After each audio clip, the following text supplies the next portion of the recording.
Of course, but I'm kind of surfing the web right now. When I was about 3 months into it, I was approached one day. Now, what happens is there's a podium speaker that speaks to a group of 12 couples, fresh couples, fresh meat. Okay?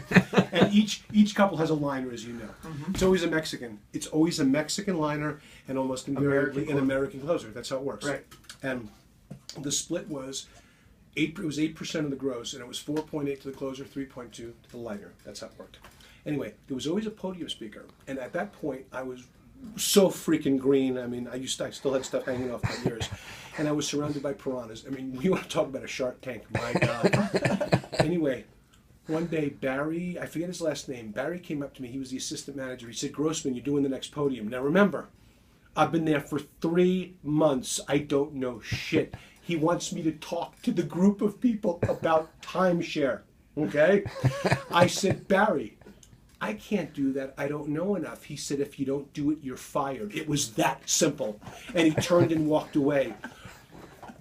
And I knew he was serious. Yeah, right. Because the guy I worked for, Mark Perner, was like a Nazi. So I got up, and by the seat of my pants. Now, here was the advantage. The podium speaker always got to choose their couple. That was one of the advantages. So you got to pick the one, you got the, yes, you got and you would watch, and you would watch the body. You'd watch the body. You'd watch the body language, and you know when you saw that couple leaning over the table, that they were like really. They were in. When you saw them like this, I mean, you know. Yeah. Anyway, so it was my first podium. I didn't know what the fuck I was doing. I picked a couple literally in front of me, and I sold $41,000 worth of timeshare with a little bit of help from a seasoned closer. I remember making like $1,925 on the deal, and I was hooked. I was freaking hooked. I had never spoken to a group of people in my life, basically, and now all of a sudden, I sold $41,000 worth of timeshare, and I was excited. So at that point, I just said, well, I'm going to learn how to speak to groups. And I'm thinking, well, what actually is this? Is this timeshare? What else could we call it? Well, it could be fractional ownership. So, and that's a term that was bounded around a little bit. Yeah, now it's more a more everyday term. But back then, yeah, timeshare was just the word, and right. fractional. But timeshare had still back then, because it was the Wild West and it was incredible. Could be, yeah. So fractional ownership I started using, and what happened was I developed my own shtick, and what I did with Jim was just a little. I just did a little bit of what I would say. So I'd get up there and I'd say, "Good morning, my name is Dave Grossman. I'm the podium speaker. And by the way," when I used the word speaker, the liners would always fucking laugh because I was using the actual term.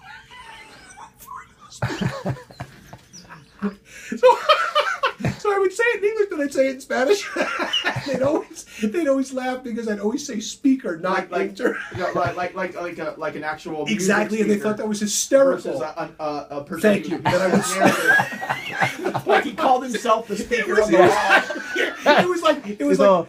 The Spanish it was a personal joke because I knew it was wrong, but after a while we all got a kick out of it. So Americans knew any different. So and the Americans had no idea exactly. So what happened is people would come in, and I would start immediately and say, "Welcome, folks. I have a question for you. How many of you flew down here? Raise your hand."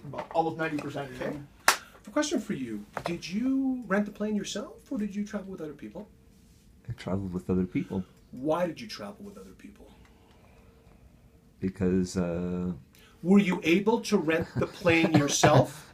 No, I wasn't. No, you weren't, okay? Folks, that is a fractional ownership concept. That's a timeshare concept. We're all pitching in to share time to fly down here. You couldn't do. Could you do this yourself? No. So everybody goes, no. But what happened was that nobody else had used that line. But almost everybody flew down there. Right. And so what happened was, all of a sudden, the very first thing that I said actually made a lot of sense. Now, obviously, I said it a little stronger and a little more concise because I haven't done this in years. Right. But the point was, people really took notice of the concept of sharing time on an airplane. Well, folks, can you buy this hotel yourself? No, you can't. What must you all do? I mean, I was on. What must we all do? We all have to share the time, share the cost. So the body language would change, okay? And folks, question for you. What's the last movie you saw? It's okay. Let's just say Spider-Man. Okay, I have a question for you. How much did it cost to make that movie? I don't know. A lot. Could we say at least 50 million, maybe more? Yeah. How much did it cost you to see this movie? $8. I have a question for you. How did you get to see a movie that cost $50 million to make and it only cost you $8? How did that happen? Functional ownership? That's right. In other words, it takes a lot of people spending $8 to get the movie. And everybody would agree. And then all of a sudden, I became like, and I don't mean this in an ego sense, but what happened was I got so good at it, and I was so fucking into it, that I was like speaking 2 or 3 times a day. They're like, Dave's going to do the next podium. Yeah, and so the point was I was able to early on take things that we did on a regular basis, flying, movies, and integrally mix them with our lives and sharing the cost of vacation time. And I did really well.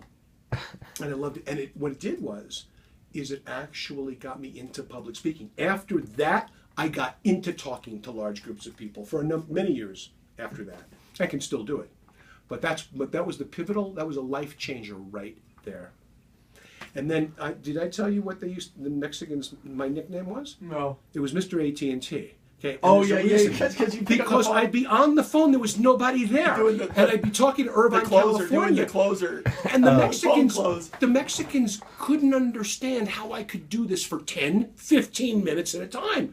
There's nobody there, and I was having a conversation with allegedly corporate. Yeah. The customers. Oh, let me call corporate. We'll see if we can get this handled. See what they say. Well, it was very ballsy, and you know what? I have to tie something in. I think you guys will appreciate it. The reason why I was probably slow to start to bring you guys in is because I was allowed to do, I really want you to hear this, I was allowed to do my own drops at the table. And when I did a drop, I would make them puke at 15.5 for 1 week, and I would hold at 15.5, and they'd vomit continuously. Nobody wants to pay $15,500 for 1 week of timeshare, and I wouldn't let them off the hook. I was trained not to let them off the hook. And when I went ahead and, you know what I do, I'd say, folks, there's nothing I can do, and I am so sorry. I'm gonna get you guys back on vacation. 70% of the deals were after I said, I'm going to get it's you. the same as your takeaway. Well, but you know what else? But what else would happen? Not only was it a takeaway, but what else was happening with them? They were being completely let off the hook, and they were done. And in that moment, they completely dropped and relaxed. It was like, oh, this guy's done with us. Thank goodness. It's Folks, the takeaway, though. That's the same thing the takeaway is. I have a question Maybe for you you. shouldn't get that car. I don't think you should buy an Accord. Leather's just not for you. I mean, what's you wanting? We all want what I we think can't we have. should- Maybe I you think should you look should- at that Impreza, base Impreza instead of the WRX. And of I don't course- need to sell you the WRX. You need to look over at this And of course, one. I get that from you guys, but I wanted you to know why. I may have been a little slow to start to do that with you. It wasn't out of ego. It was that for 13 years. No wonder you're so full of shit, Dave. Thank you. For 13 years, I was doing these. You were in this dispute shit. You know, and you know what? I see some of the little common tendencies. It's like when we ask Dave a question, the whole timeshare comes like, oh, let You me can't answer a question. let Don't me make that think. across the board. Then. Don't make Let- that across Oh, the wait, board. Let let me think. Let me think. I had a really busy day today. I mean, there's probably 15 timeshares I signed up today. Which area were you talking Which about? couple were you talking about? I believe. Which unit were you looking at? I believe I can do that. Yes. All right, that's good. That's very fucking good. So what I want you to do, Dave, I want you to, when you're at home That's sometimes hysterical. and you're bored, I want you to think of some other parallel similarities that worked for you very well there. I will do that.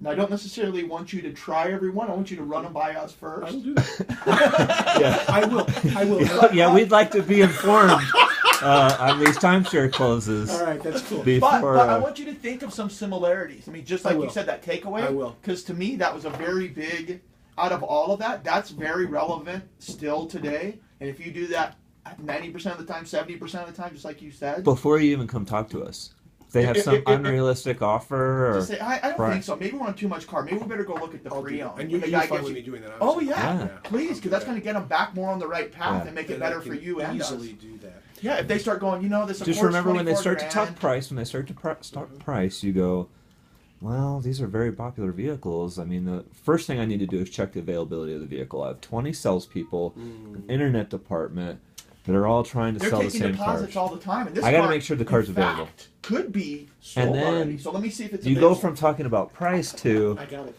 oh, well, shit, I hope the car's available. You know what that's like? You want week 32, don't you? My God. That's a week very tough. Yeah, exactly.